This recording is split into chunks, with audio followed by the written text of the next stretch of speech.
খতিয়ার ক্ষতের হিসেবে সাতক্ষীরা উপকূলীয় অঞ্চলের প্রায় ২.৫ লাখ মানুষের কাছে ঘূর্ণিঝড় রিমাল হয়েছে আতঙ্ক আর নিঃস্ব হবার অন্য নাম। নদী উপচে হানা দেয়া জোয়ারের পানি ভাসিয়ে নিয়েছে কয়েকশো হেক্টর চিংড়ি ঘের আর ফসলের মাঠ।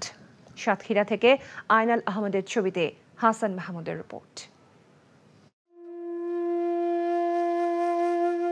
বসতভিটা দখল করেছে জোয়ারের জল, তাই অতল দুঃখ আর দুর্দশার জীবন যেন ফিরে ফিরে আসে উপকূলবাসীর। সেই সাথে ফিরে আসে বেঁচে থাকার জন্য মানুষের নিরন্তর সংগ্রামের চেনা অধ্যায়গুলো।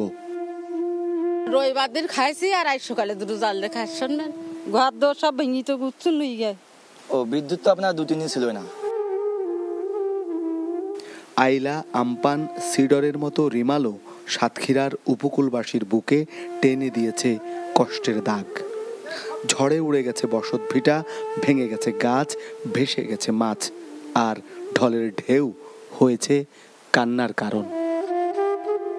কিন্তু আমাদের বৃষ্টি পানিতে গ্রাম একাকার হয়ে গেছে। পুকুরের মাছটা ঝেনেদা সব একাকার হয়ে গাছ গাছলা ভেঙে চুরে তছনাছ ঘর বাড়ি। বাতাস ঘূর্ণিঝড় হয়ে গাছ গাছলা টাছলা ভেঙে চুরি পড়ে গেছে। ইন্টারনেট ছিল না, আমরা জায়গা জায়গা কাজ করতেছি।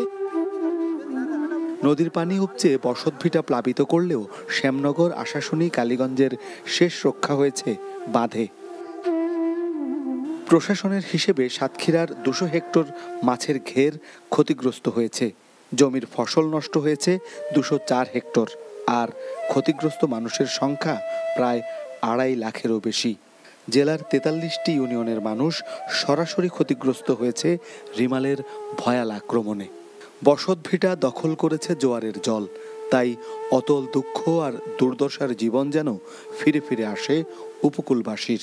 সেই সাথে ফিরে আসে বেঁচে থাকার জন্য মানুষের নিরন্তর সংগ্রামের চেনা অধ্যায়গুলো।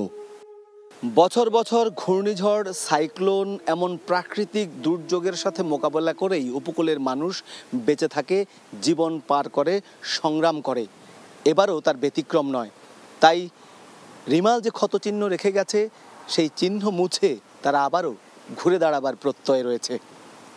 Hasan Mahmud, NTV news, Satkhira.